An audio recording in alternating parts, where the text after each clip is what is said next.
When the role nearly destroys an actor's life.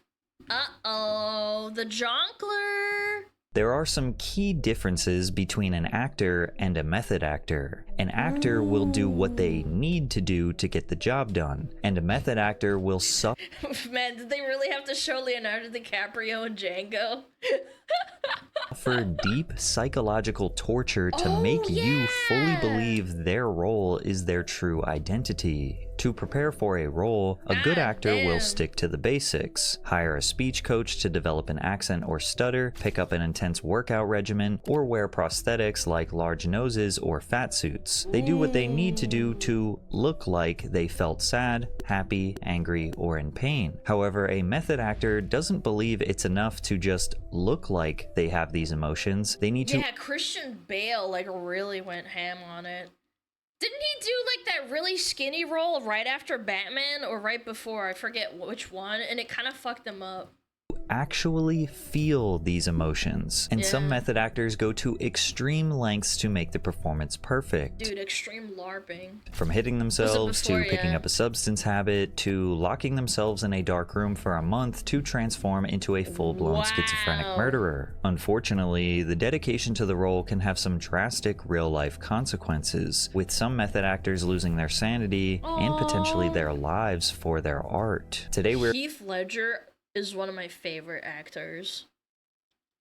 And by the way, in some really kind of not so popular roles, like 10 Things I Hate About You, I loved him. He was so handsome. We're going to discuss some of the all-time greats and the dark life of method acting, starting with Daniel Day-Lewis, who is arguably the king of the method. One of Daniel's most immersive performances was in the movie My Left Foot. Day-Lewis played Christy Brown, an Irish poet, writer, and painter with cerebral palsy. Yeah, I know what age that's 10-year-old, same age as me. Don't give him any more. Whiskey from them, Tony. Touch it, and I'll kick you.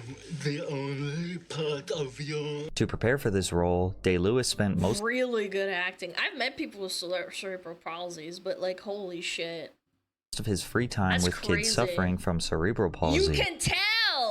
He wanted to try his best to understand how they struggled and how they felt judged. By the time he arrived on set, Daniel Day-Lewis was completely immersed in his disabled character, and he wouldn't break character for anyone. Daniel's co-star Kristen Sheridan found it almost unbearable. He'd call you by your film name, and you'd call him Christy. It was madness. You'd be feeding him and wheeling him around. During the entire film, I only saw him walking once. Lewis's madness would pay off, as this role earned him his first Oscar for Best Actor a year later. However, this was not the end of method acting for Daniel Day-Lewis. He would continue to go to extreme lengths to embody these characters he was hired to portray, focusing on the smallest details that some might argue are not even necessary. For example, in his role as John Proctor in The Crucible, Day-Lewis built a 17th century house for himself only using mid-century tools. He built the rest of the set while remaining in costume the entire time, and he even lived in this replica home without running water or electricity for the duration of the film. As Hawkeye in The Last of the Mohicans, Day-Lewis oh my god, this movie's awesome, dude.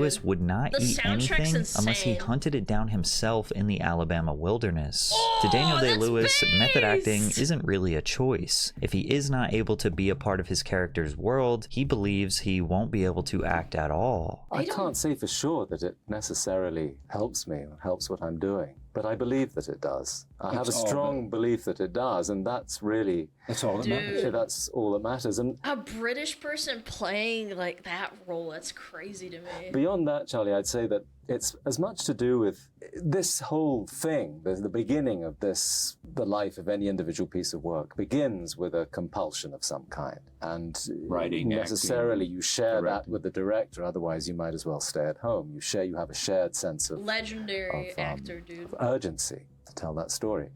And this unleashes a curiosity that is very hard to satisfy. And that curiosity leads you into all kinds of strange and unknown places. It really seems to me to be part of the pleasure of that work. You explore that world, you discover it, you create it to some extent yourself.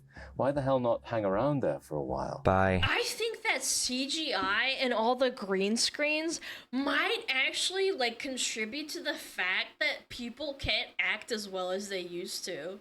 Like, I'm not saying everybody has to method act and become like crazy and like actually become the character.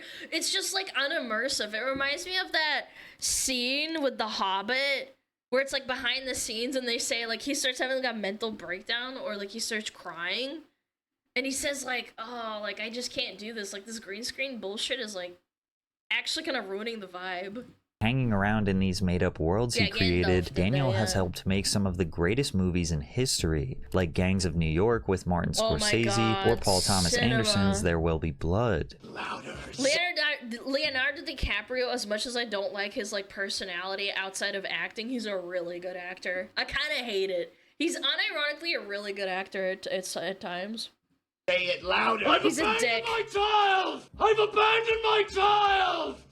I've abandoned my boy! Although his approach to method acting has made him an industry legend, Day-Lewis's creative process takes an unimaginable toll on his health and well-being. Between films, he's known to disappear for months or years before taking on another role, usually refusing to share what he's been doing during that time. He feels that the method is probably necessary for his acting. However, in his rare interviews, he has said that performing can be taxing, and it forces him to take breaks to stay grounded. The way in which I'm able to enjoy the work most seems to mean that I then have to stay away from it for a while. What Daniel Day-Lewis is describing is a common feeling among method actors. He was just lucky enough to strike a balance where he could always find himself again. Although for some actors, removing themselves from a role isn't so easy. Like when Jim Carrey basically lost his sanity and truly believed he was possessed by a dead artist named Andy Kaufman. But real quick, if you're busy but still want to eat real, high quality... Do you think like it could induce like mental illness? I bet you it kind of probably like does.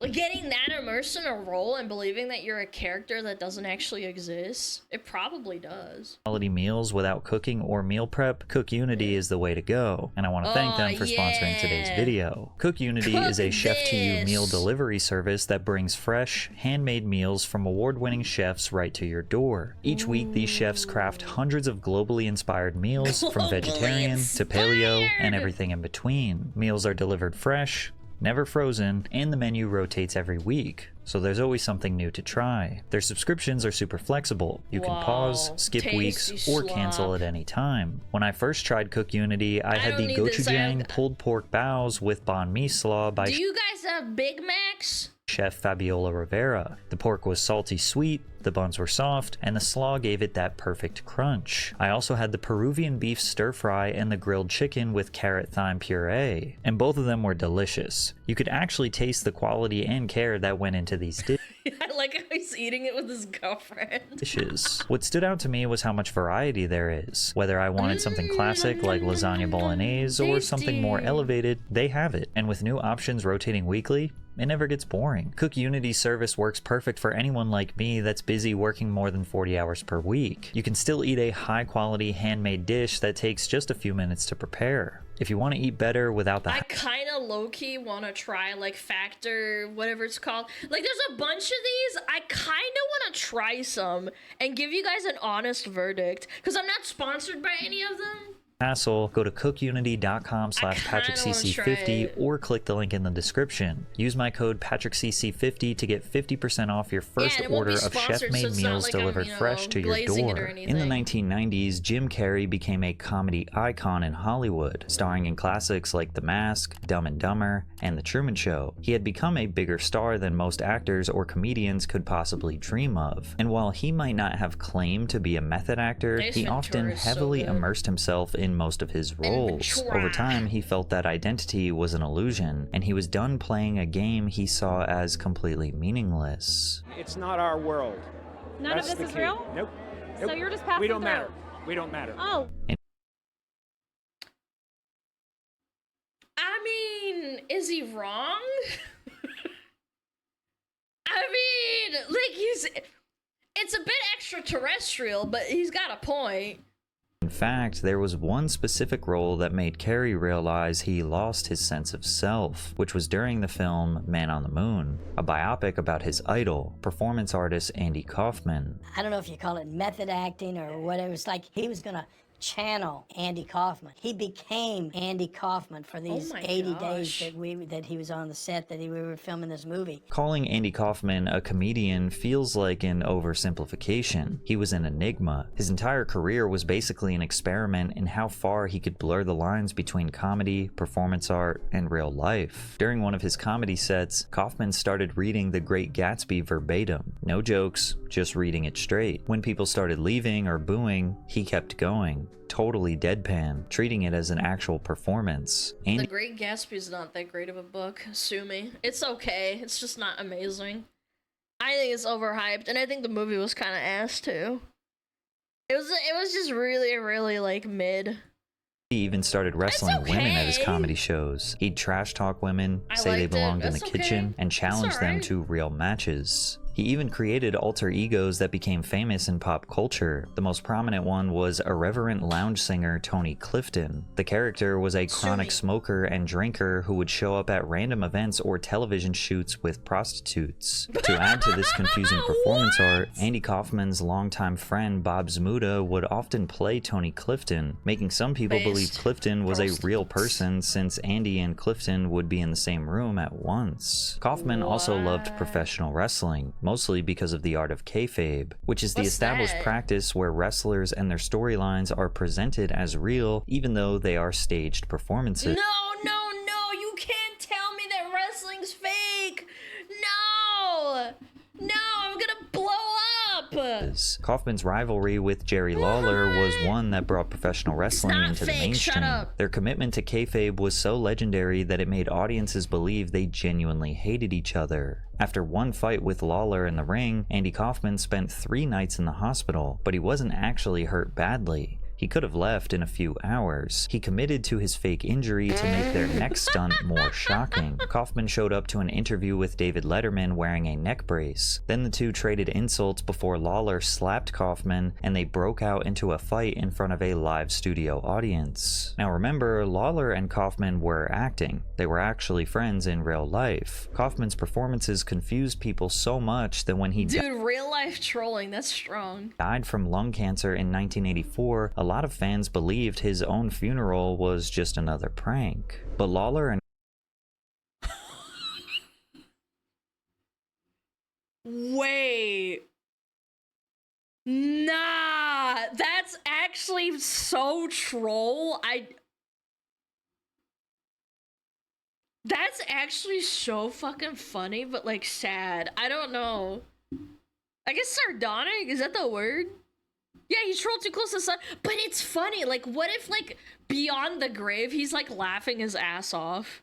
I feel like he wouldn't be sad. Kaufman remained so committed to their art that when Andy Kaufman died in real life, Lawler still remained in kayfabe. But really, I am not, I've had calls all week ever since, ever since Andy Kaufman did pass away. I've had calls from TV stations all across the country wanting to know my comments about Andy Kaufman's death. I'm really the wrong person to talk to about that. I didn't like Andy Kaufman. Andy Kaufman didn't like me. I'm sorry that the guy's dead, but I would think that, I always thought that when somebody dies, you talk to somebody that thought a lot of them. I hope that if I die, they don't interview Jimmy Hart, because, I can imagine what he's going to say about it. From the outside, Lawler's comments about Kaufman seem extremely harsh, but this is exactly what Kaufman would have wanted. Dude, this is like the bro code times a million. There's no shot. To portray Andy Kaufman in a movie would take every ounce of focus that Jim Carrey had, and it was about to destroy him. I think it's been a long process, and I'm not saying that I don't get caught up in the story, because the story's compelling sometimes. Jim Carrey's got the fucking Brad Pitt eyes. I don't know what it is. Some of these actors, like, they have these eyes that I can't quite describe. Yeah, I don't know. It's got like that. I wouldn't say dead, but just strange. Crazy eyes? Yeah, I guess it's just crazy. It was definitely an important moment. They're glassy. That's what it is. They're glassy. In the process, where I found myself subjugating Jim Carrey for Andy Kaufman and Tony Clifton, and then at the end of it looking for Jim Carrey again and having trouble finding him. And at a certain point, I realized, hey, wait a second, you know, if it's so easy to lose Jim Carrey, who the hell is Jim Carrey? Carrey lost his identity God, before the dude. cameras even started rolling. He recalls lounging on a Malibu beach when he heard he Kind of like William Dafoe.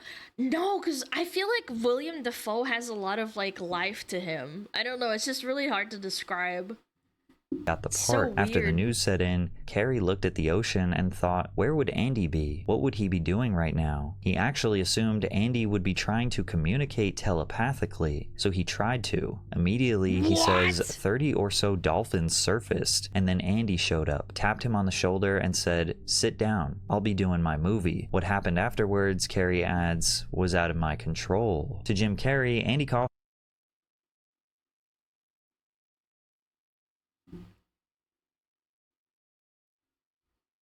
30 dolphins surfaced and the guy what are we smoking, man? You think it's drugs? Yeah, it could be cocaine. wasn't just another role. He was everything Carrey admired as a human being and an artist. By the time production started for Man on the Moon in What if he's trolling because the guy that he idolizes is trolling too, and he's just like, I'm gonna troll everyone so hard because that's what I want to do. I don't know, I could buy it. late 90s, Carrey fully believed that Andy Kaufman had a paranormal control over his mind and body. I didn't black out, but the balance was way in Andy's corner. I broke a couple of times on weekends and stuff, but pretty much from when I woke up to when I went to bed, the choices were all his. Some of Carrey's methods were simple. He only responded when people called him Andy, and he behaved like him at all times. Impression, Johnson County.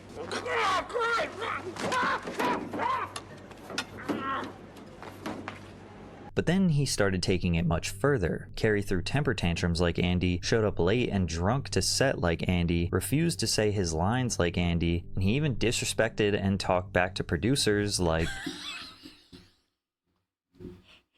What if he's method acting though? Like, I don't know, man. Like, it's just trolling?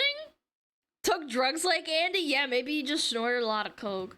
Andy sometimes did. The entire cast were forced to hang out with Carrey's version of Andy Kaufman and his alter egos for the next 4 months, which led to some of the cast feeling like Carrey was a total nightmare to deal Aw, he made her cry. Oh my god. with. Man on the Moon. Oh, it was challenging. It was not easy. girl. You know, he was great, but it was tricky.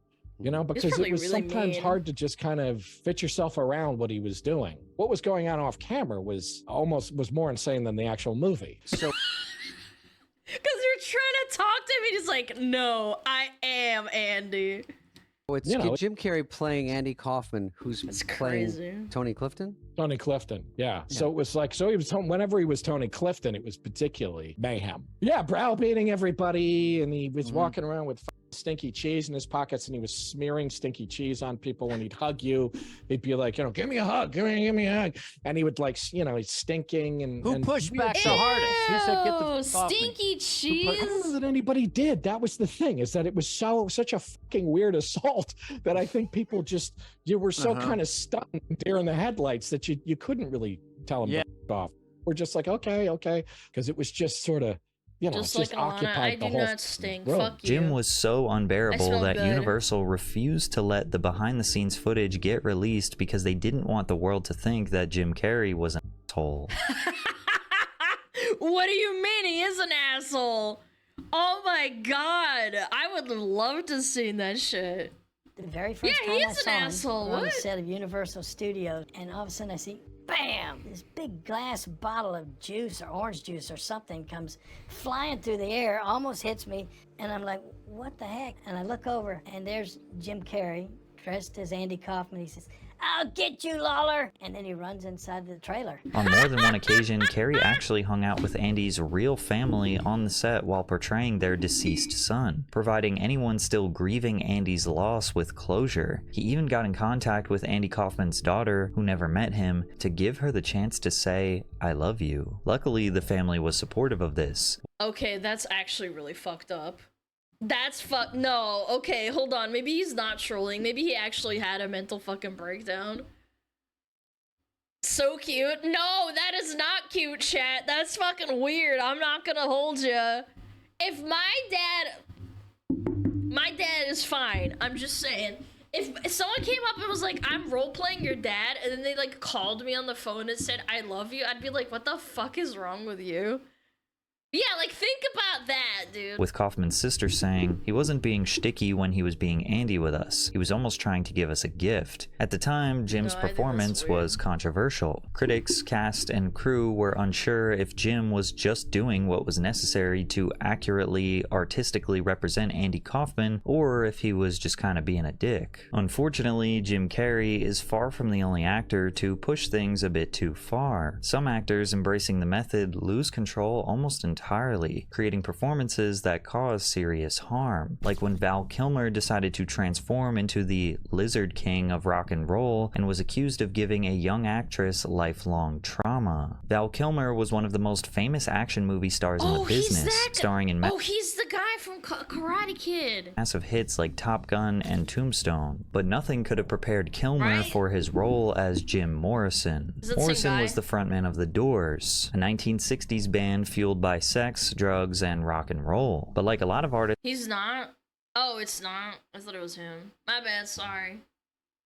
Oh, he's from Top Gun. Oh, it looked familiar. They got the same buzz cut. My bad, chat. at the time, the drugs got the best of him, and he always had a difficulty holding it together. I'd like to do a song that, or a piece of music that's just a pure expression of joy, the coming of spring, or the sun rising, or something like that. Just pure, unbounded joy. As a rock musician, dude, he is drugged up as shit. That's probably LSD. Jim Morrison is seen as one of the greats, making legendary songs like Light My Fire, Riders on the Storm, and Break On Through to the Other Side. However, his behavior on and off the stage was unhinged and reckless. During a performance in Miami, Morrison was charged with indecent exposure, shouting profanity and exposing himself to the audience. Yeah, he whipped his pee-pee out. Even I know about this. When That's confronted about crazy. this, or anything else, Morrison just didn't care. He never took advice from anyone. He refused to change, even for his friends and family. His drug use became more excessive, and he was known to have violent episodes where he'd turn on band members or girlfriends. There was one incident where a fight escalated so much that Morrison allegedly held a knife to one of his groupies. But Morrison achieved a level of status that made him immune to criticism. He was so famous that people still defended his behavior as typical rock star antics. You know, he told me, like, you know, you'd be at a party, like, and it'd be the most beautiful chicks and the best drugs, and everyone's like feeling it. And then Jim Morrison would show up, shove someone down the stairs, and then go lay in the street until the cops come. He goes, "That's bullshit." You know, he like f up the whole scene. And I was like, He's ruining the vibes, bro. it's kind of cool. I mean, it's kind of punk. Morally aligned or not, nobody deserves to go the way Jim did, as Morrison's drug habits sadly got the best of him, and he died at the age of 27 of cardiac arrest. To become Jim Morrison, Kilmer locked himself away and memorized 50 songs from The Doors to perfect his voice, which is a major feat considering most actors just lip sync in fear of doing something wrong. Kilmer then dressed like Jim, walked like him, and moved like him for months until he matched his mannerisms perfectly. But to capture Jim Morrison's unpredictable behavior, Val Kilmer felt that he had to embrace everything that Morrison was. Is he gonna start doing vlogs? And this took a really dark turn, especially when it came to how Kilmer captured Morrison's controversial relationships with women. Val, how did you survive the making of this movie? Because really it was as much as survival as just being an actor, with all the things you had to go through. Yeah. Movies usually are about endurance. Prayer, drinking that carrot juice. I didn't get seduced into his style of living, but had to and needed to for the role to be as disciplined as he was in these escapades. He was a very disciplined drinker, as much as he was disciplined artist. I mean, he was looking for inspiration every second of the day. Meg Ryan said it kind of Yeah, got this is to the movie her that after a fucked him few up, months, a Shaq. little bit, the darkness and just the... Well, I too, I'm provoking. She's getting hammered, so that hurts. No, as much as it hurt to do it, it hurt. At what point do you just become that character though? Like he's like, oh, I don't hate women. I just had to do it for the, you know. I had to do it for the movie. It's like, oh my god, dude, chill. It's to be under, someone calls you 20 years, you start flinching. In the wake of the Me Too movement, former actress Caitlin O'Heaney made some serious allegations about her experience auditioning for the role, saying Val Kilmer physically assaulted her while everyone around stood and watched it like it was normal. During I would believe that. the audition, Kilmer unexpectedly struck me in the face and knocked me to the ground. When I got to the room, Val Kilmer picked me up and shaked me, throwing me down to the floor. Stone just stood there the whole time, laughing. Dude, he's possessed. Some of the crew have rejected O'Heaney's claims, like casting director Bramon Garcia, who said O'Heaney and all other actresses were warned that they would be reading a volatile scene that could result in physical contact. I remember there was a moment Val pinned her to the wall, all part of the scene, she explained, adding that she immediately stopped the scene before it got carried away. But others still see it as suspicious considering O'Heaney went to the police right after the incident, making I don't know. I've seen Hollywood do worse. I can probably buy this story. a formal I report. don't know. And the fact that Stone and Kilmer reached a settlement outside of court makes things a little more suspicious. Because Yeah, I don't know. I think I probably believe her. Drama queen? I don't think so. Drama queen, again, if you take the logic of like her going to the police and then settling out of court, I feel like, yeah, it probably happened. He probably lost control, got like went crazy, got possessed by the idea that he is that guy and just fucking slammed her. of his dedication to the immersive performance, rumors have circulated that Kilmer needed therapy after the role, and if this happens to be true, he's not alone. Replacing one identity for another, especially for long periods of time, often has a price. Settling is not an admission of guilt. That's true. However, she went to the police too. It's not. A lot of rich people just give up and shut up and go away money. Yeah, but that doesn't mean you didn't do it. I do think there probably something happened. Actually a science behind why people have trouble finding their sense of self after becoming another person. In a study called Becoming a Character, Dissociation in Conservatory Acting Students, psychologists attempted to discover the impacts of method acting and what it does to the human brain. Using the Dissociative Experiences Scale, DES-2, measuring the disconnect between the mind and reality. Giving the test to actors before and after 6 months of training, doctors found that, although no significant changes occurred over time, acting students scored significantly higher than the general population on the DES-2, showing traits that psychologists find when looking for psychopathy. And while this doesn't mean actors are psychopaths, it does mean they are entering a sort of flow state that can lead to psychopathic tendencies. Yeah, because you start thinking that you're not yourself. If I had to like describe it, it's kind of like a very extreme version of, oh my god, oh my cheese and crackers, oh no, no, don't say yes. What was my train of, oh my god. As I was saying before I was rudely interrupted by the infamous Korean guy in my chat, I was trying to say that I don't necessarily dissociate when I, stream, but I do have a very exaggerated and exacerbated personality while I stream. And I think I need to calm down after I do it because I put a lot of energy into it, and it's not one-to-one, obviously, to method acting. It's not. Because I'm not, like, acting. I am myself. I'm not playing another character. It's just, like... It's not even a mask. I wouldn't say it's a mask. It's, like, an amplification. Yeah. In theory, given enough time, this proves people can lose their identities to the point where they believe they are someone else. Yeah. What's interesting is that this same phenomenon was found in law enforcement officers who have to go undercover. In a study conducted at Cedarville University, an investigation into undercover policing revealed that most cops are ordered to stay in character for long periods of time. In criminal organizations, they witness horrible crimes, heists, and even murder. Yet this isn't what cops have trouble forgetting when they finally go back to normal life. In fact, investigators found that the two main stressors cops experience after undercover work don't even have to do with violence, but loss of identity and reintegration into society. Yeah, if you're like gonna play the role of a criminal and you see people die and stuff, yeah, I would say, yeah, you have a little bit of problems, chat.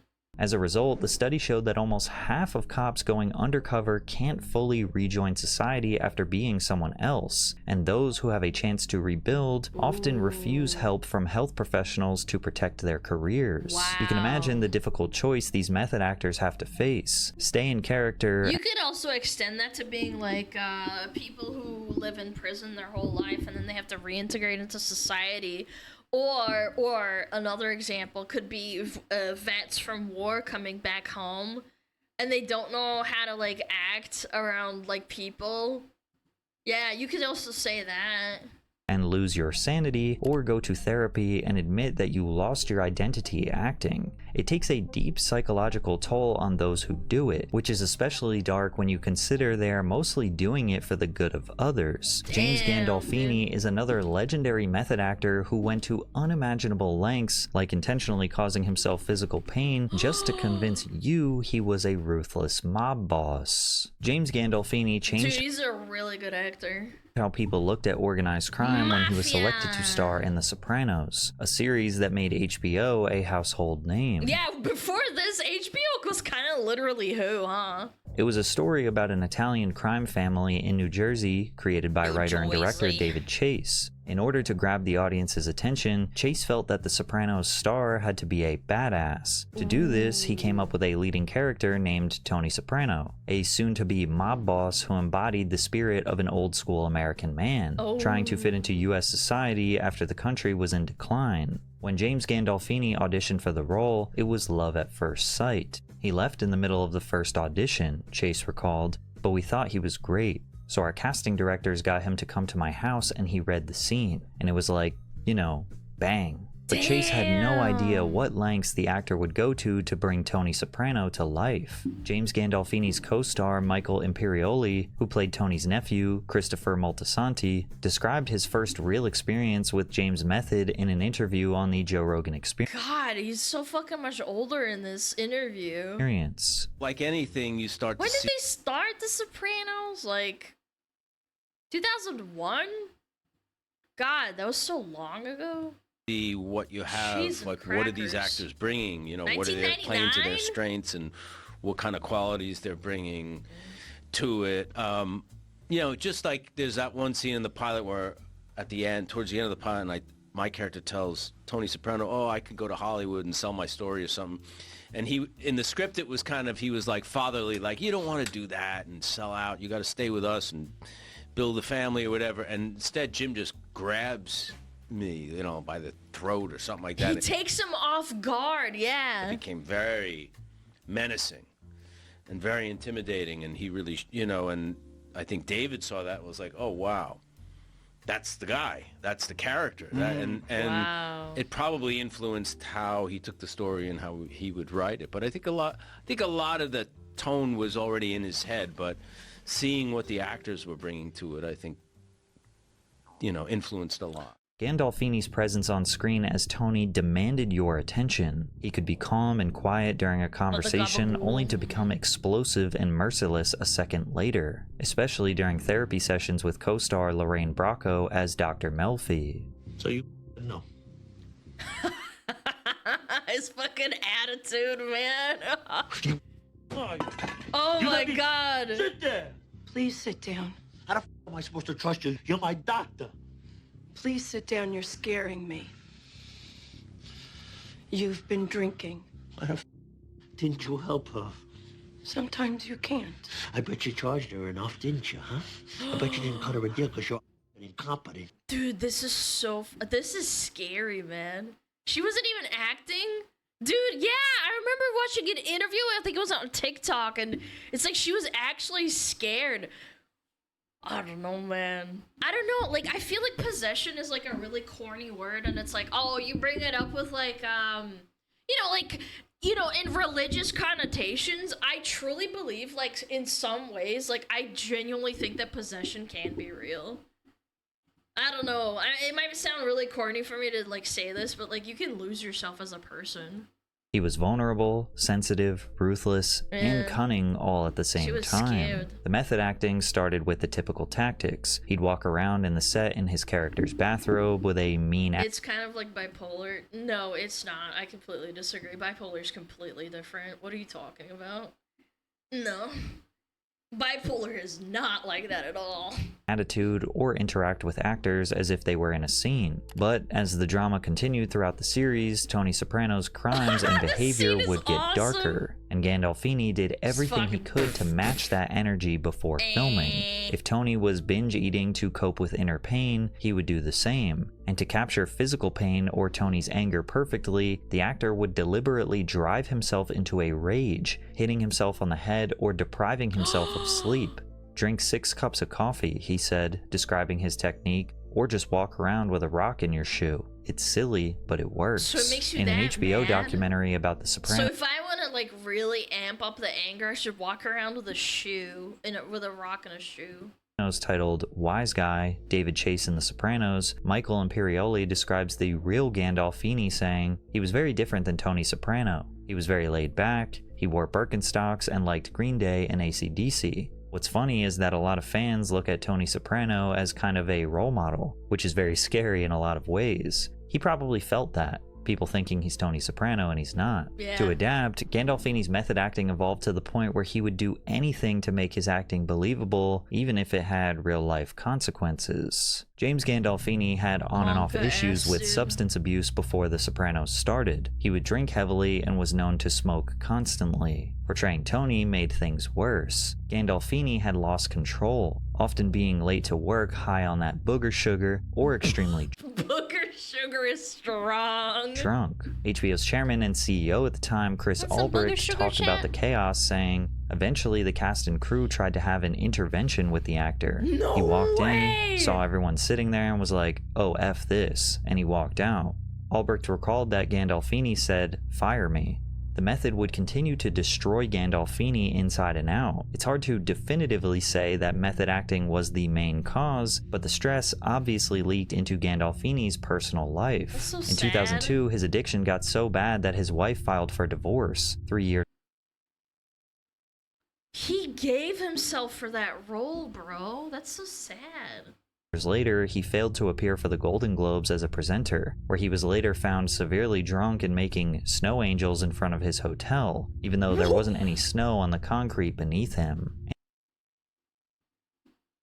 Any fan of The Sopranos can't deny that James was Gandolfini's LARPing. method acting was great, and the HBO masterpiece would have never grown into a billion-dollar asset without Tony Soprano as the main character. would have But it nothing also without showed that putting 110% dedication into a role can tear your real life apart. But whenever the topic of method acting comes up, there is a role that must be included in the conversation, and that is Heath Ledger's Joker in The Dark Knight, which Dude, this is a chat. Like, if you didn't listen to the last 27 minutes or whatever, you gotta listen to this. is easily one of the greatest method acting performances in Hollywood history, one that many suspect actually led to Ledger's early death. So Heath sad, Ledger was dude. becoming a major Hollywood star, acting in well-known films like 10 Things I Hate About You, Oh The my god, he's so cute. Patriot, A Knight's Tale, and He's so Brokeback good. Mountain. As his career was reaching new heights, director Christopher Nolan reached out to see if Ledger would star in his new Batman trilogy. Not as the Joker, but rather billionaire Bruce Wayne in Batman Begins, before the role was ultimately given to Christian Bale. Surprisingly, Heath Ledger wanted Dude, they had such crazy chemistry.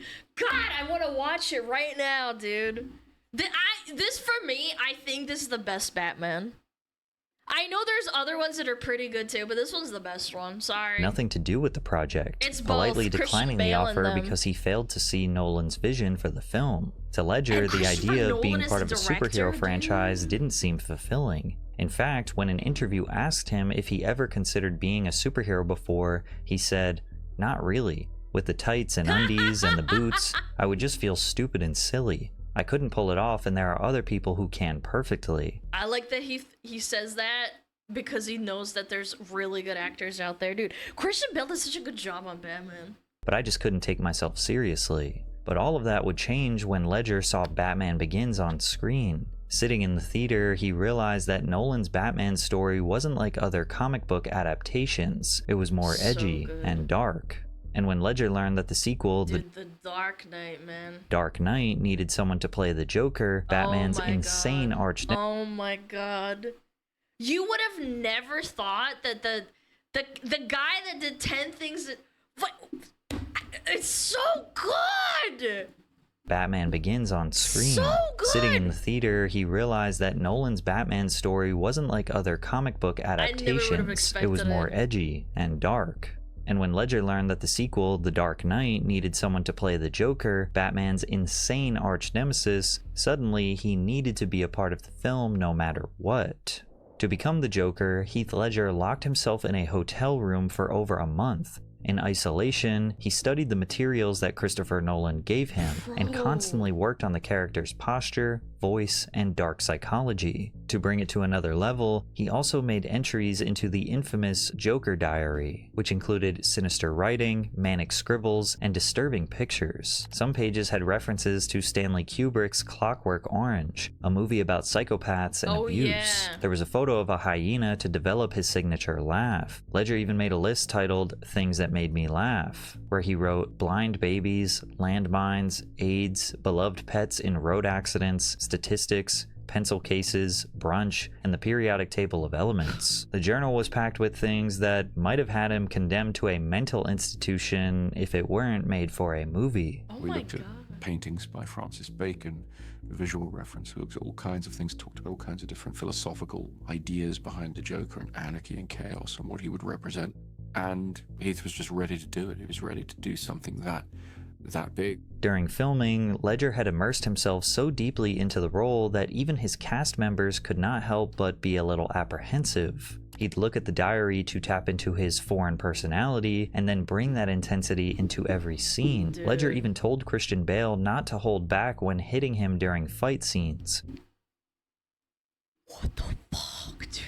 Which freaked Bale out because he had been training his body to look like a lethal weapon. And oh my god, Christian Bale was also method acting too, but even for him it was too much. Chat, Christian Bale loves method acting. Keep that in fucking mind, dude.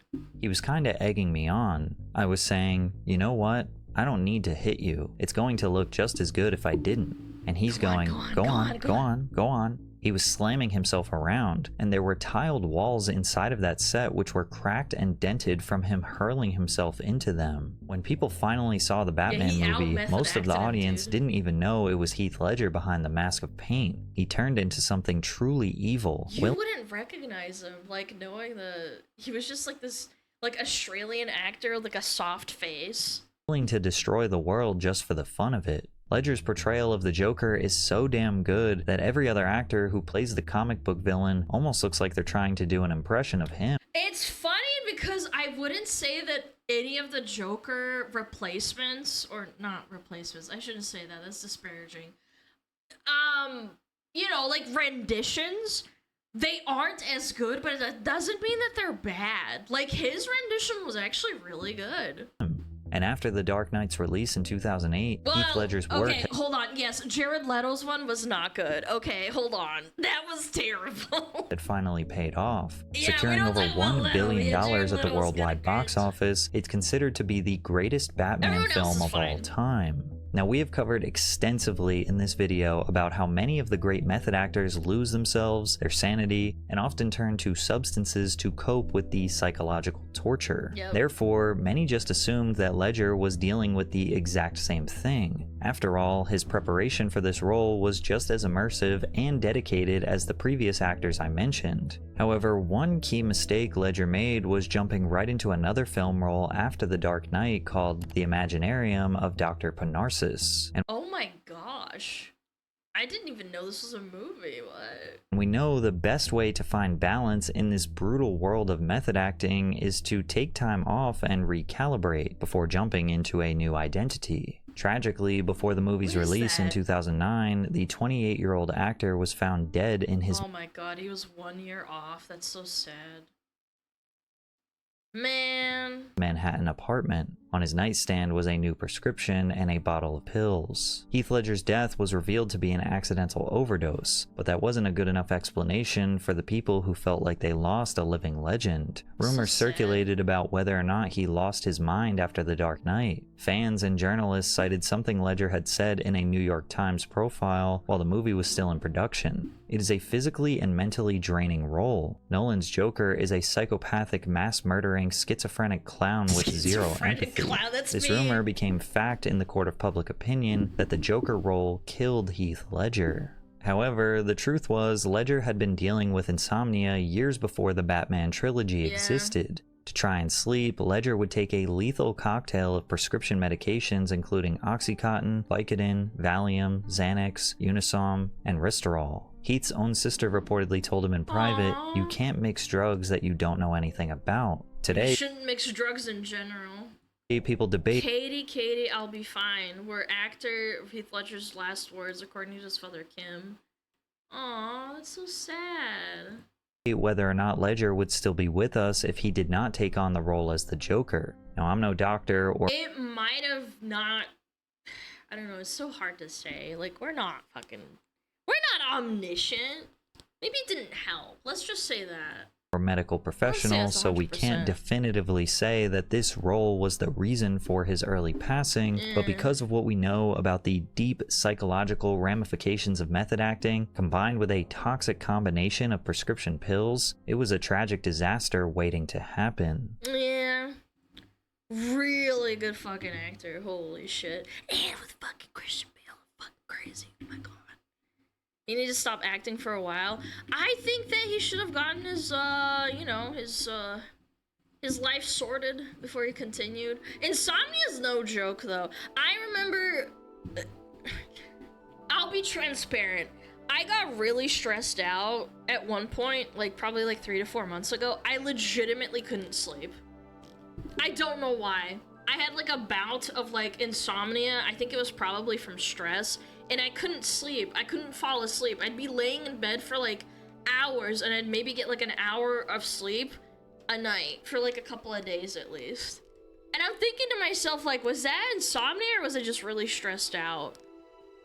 I don't know. But either way, I'm fine now. I'm not having issues. It's just that I realized that I need to take myself I need to take it slow. So if you have long-term insomnia, it's not fun at all.